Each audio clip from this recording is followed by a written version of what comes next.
ओम नमो भगवते वासुदेवाय। श्रीमद् भागवत प्रथम स्कंद 9वां अध्याय। युधिष्ठिर आदि का भीष्म जी के पास जाना और भगवान श्री कृष्ण की स्तुति करते हुए भीष्म जी का प्राण त्याग करना। सूत जी कहते हैं, इस प्रकार राजा युधिष्ठिर प्रजाद्रोह से भयभीत हो गए। फिर सब धर्मों का ज्ञान प्राप्त करने की इच्छा से उन्होंने कुरुक्षेत्र की यात्रा की, जहाँ भीष्म पितामह शरशैया पर पड़े हुए थे। सोनकादि ऋषियों, उस समय उन सब भाईजनों ने स्वर्ण जड़ित रथों पर, जिनमें अच्छे अच्छे घोड़े जुते हुए थे, सवार होकर अपने भाई युधिष्ठिर का अनुगमन किया। उनके साथ व्यास, धौम्य आदि ब्राह्मण भी थे। शौनक जी अर्जुन के साथ भगवान श्री कृष्ण भी रथ पर चढ़कर चले। उन सब भाइयों के साथ महाराज युधिष्ठिर की ऐसा शोभा हुई मानो यक्षों से घिरे हुए स्वयं कुबेर ही जा रहे हों।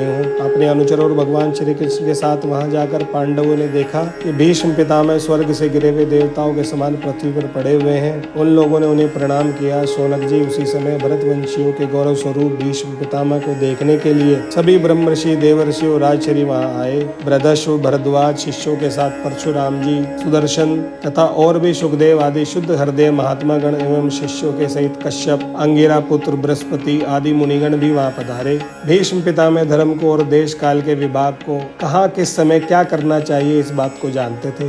उन्होंने उन बड़भागी ऋषियों को सम्मिलित हुआ देखकर उनका यथा योग्य सत्कार किया। वे भगवान श्री कृष्ण का प्रभाव ही जानते थे, अतः उन्होंने अपनी लीला से मनुष्य का वेश धारण करके वहां बैठे हुए तथा जगदीश्वर के रूप में हृदय में विराजमान भगवान श्री कृष्ण की बाहर तथा भीतर दोनों जगह पूजा की। पांडव बड़े विनय और प्रेम के साथ भीष्म पितामह के पास बैठ गए। उन्हें देखकर भीष्म पितामह की आंखें प्रेम के आंसुओं से भर गई। उन्होंने कहा, धर्म पुत्रों, हाय हाय, ये बड़े कष्ट और अन्याय की बात है कि तुम लोगों को ब्राह्मण धर्म और भगवान के आश्रित रहने पर भी इतने कष्ट के साथ जीना पड़ा। अतिरथि पांडु की मृत्यु के समय तुम्हारी अवस्था बहुत छोटी थी। उन दिनों तुम लोगों के लिए कुंती रानी को और साथ साथ तुम्हें भी बार बार बहुत से कष्ट झेलने पड़े। मैं समझता हूँ कि तुम लोगों के जीवन में ये जो अप्रिय घटनाएं घटित हुई है, वे सब उन्हीं की लीला है। नहीं तो जहाँ साक्षात धर्म पुत्र राजा युधिष्ठिर हो, गदाधारी भीमसेन और धनुर्धारी अर्जुन रक्षा का काम कर रहे हो, गांडीव धनुष और स्वयं श्री कृष्ण सुहृद हो, भला वहाँ भी विपत्ति की संभावना है। ये काल रूप श्री कृष्ण कब क्या करना चाहते हैं, इस बात को भी कोई नहीं जानता। बड़े बड़े ज्ञानी भी इसे जानने की इच्छा करके मोहित हो जाते हैं। युधिष्ठिर, संसार की ये सब घटनाएं ईश्वर इच्छा के अधीन हैं। उसी का अनुसरण करके तुम इस अनाथ प्रजा का पालन करो, क्योंकि अब तुम ही इसके स्वामी और इसे पालन करने में समर्थ हो। अपनी माया से लोगों को मोहित करते हुए ये यदुवंशियों में छिपकर लीला कर रहे हैं। इनका प्रभाव अत्यंत गूढ़ एवं रहस्यमय है। युधिष्ठिर, उसे भगवान शंकर, देवर्षि नारद और स्वयं भगवान कपिल ही जानते हैं, जिन्हें तुम अपना ममेरा भाई, प्रिय मित्र और सबसे बड़ा हितु मानते हो, तथा जिन्हें तुमने प्रेमवश अपना मंत्री, दूत और सारथी तक बनाने में संकोच नहीं किया, वे स्वयं परमात्मा है। उन ऊंचे नीचे कार्यों के कारण कभी किसी प्रकार की विषमता नहीं होती। युधिष्ठिर, इस प्रकार सर्वत्र सम होने पर भी देखो तो सही में अपने अनन्य प्रेमी भक्तों पर कितनी कृपा करते हैं। यही कारण है कि ऐसे समय में, जबकि मैं अपने प्राणों का त्याग करने जा रहा हूँ, इन भगवान श्री कृष्ण ने मुझे साक्षात दर्शन दिया है। भगवत परायण योगी पुरुष भक्ति भाव से इनमें अपना मन लगाकर और वाणी से इनके नाम का कीर्तन करते हुए शरीर का त्याग करते हैं। वहीं देव भगवान अपने प्रसन्न हास्य और रक्त कमल के समान अरुण नेत्रों से उल्लसित मुख वाले चतुर्भुज रूप से, जिसका और लोगों को केवल ध्यान में दर्शन होता है, तब तक यहीं स्थिर रहकर प्रतीक्षा करे जब तक मैं शरीर का त्याग न कर दूं। सूत जी कहते हैं, युधिष्ठिर ने उनकी ये बात सुनकर शरशैया पर सोए हुए भीष्म पितामह से बहुत से ऋषियों के सामने ही नाना प्रकार के धर्मों के संबंध में अनेकों रहस्य पूछे। तब तत्ववेत्ता भीष्म पितामह ने वर्ण और आश्रम के अनुसार पुरुष के स्वाभाविक धर्म और वैराग्य तथा राग के कारण विभिन्न रूप बतलाए। निवृत्ति और प्रवृत्ति रूप द्विविध धर्म, दान धर्म, राज धर्म, मोक्ष धर्म, स्त्री धर्म और भगवत धर्म, इन सब का अलग अलग संक्षेप और विस्तार से वर्णन किया।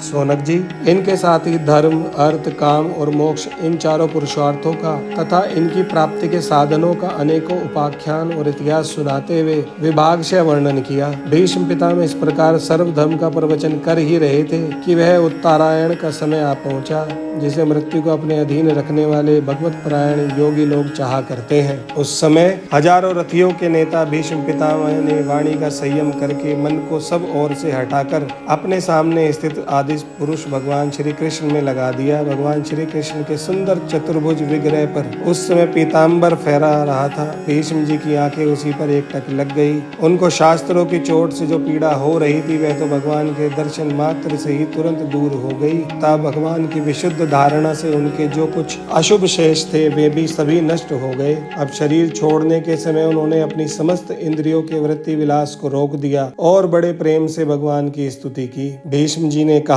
अब मृत्यु के समय मैं अपनी यह बुद्धि जो अनेक प्रकार के साधनों का अनुष्ठान करने से अत्यंत शुद्ध एवं कामना रहित हो गई है, यदुवंश शिरोमणि अनंत भगवान श्री कृष्ण के चरणों में समर्पित करता हूँ, जो सदा सर्वदा अपने आनंद में स्वरूप में स्थित रहते हुए भी कभी विहार करने की लीला करने की इच्छा से पृथ्वी को स्वीकार कर लेते हैं, जिससे यह सृष्टि परंपरा चलती है, जिनका शरीर त्रिभुवन सुंदर एवं श्याम तमाल के समान सांवला है, जिस पर सूर्य रश्मियों के समान श्रेष्ठ पीताम्बर लहराता रहता है और कमल सदृश मुख पर घुंघराली अलके लटकती रहती हैं। उन अर्जुन सखा श्री कृष्ण में मेरी निष्कपट प्रीति हो। मुझे युद्ध के समय की उनकी वह विलक्षण छवि याद आती है। उनके मुख पर लहराते हुए घुंघराले बाल घोड़ों की टाप की धूल से मटमैले हो गए थे और पसीने की छोटी छोटी बूंदें शोभायमान हो रही थी। मैं अपने तीखे बाणों से इनकी त्वचा को बींध रहा था। उन सुंदर कवच मंडित भगवान श्री कृष्ण के प्रति मेरा शरीर, अंतःकरण और आत्मा समर्पित हो जाए।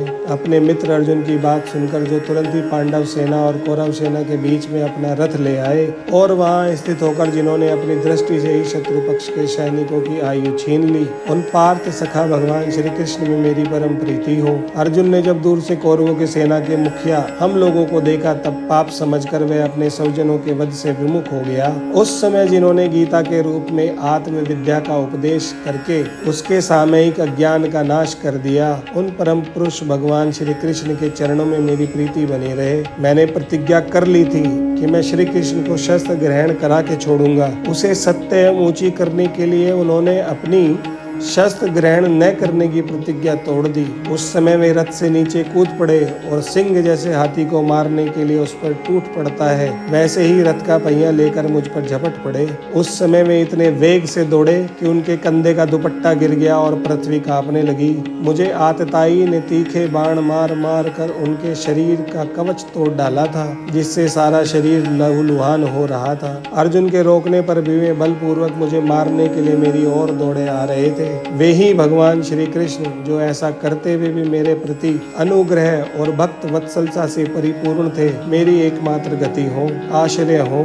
अर्जुन के रथ की रक्षा में सावधान जी श्री कृष्ण के बाएं हाथ में घोड़ों की रास थी और दाहिने हाथ में चाबुक। इन दोनों की शोभा से उस समय जिनकी अपूर्व छवि बन गई थी तथा महाभारत युद्ध में मरने वाले वीर जिनकी इस छवि का दर्शन करते रहने के कारण सारूप्य मोक्ष को प्राप्त हो गए, उन्हीं पार्थ सारथी भगवान श्री कृष्ण में मुझे मरणासन की परम प्रीति हो। जिनकी लटकीली सुंदर चाल, हाव भाव युक्त चेष्टाएं, मधुर मुस्कान और प्रेम भरी चितवन से अत्यंत सम्मानित गोपी रास लीला में उनके अंतर्ध्यान हो जाने पर प्रेम और बात से मतवाली होकर जिनकी लीलाओं का अनुसरण करके तन्मय हो गई थी, उन्हीं भगवान श्री कृष्ण में मेरा परम प्रेम हो।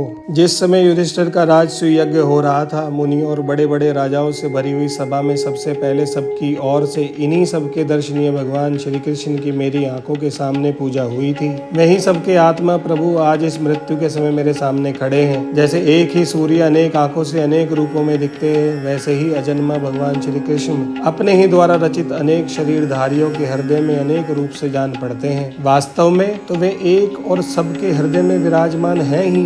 उन्हीं इन भगवान श्री कृष्ण को मैं भेद भ्रम से रहित होकर प्राप्त हो गया हूँ। सूत जी कहते हैं, इस प्रकार भीष्म पितामह ने मन, वाणी और दृष्टि की वृत्तियों से आत्म स्वरूप भगवान श्री कृष्ण में अपने आप को लीन कर दिया। उनके प्राण वहीं विलीन हो गए और वे शांत हो गए।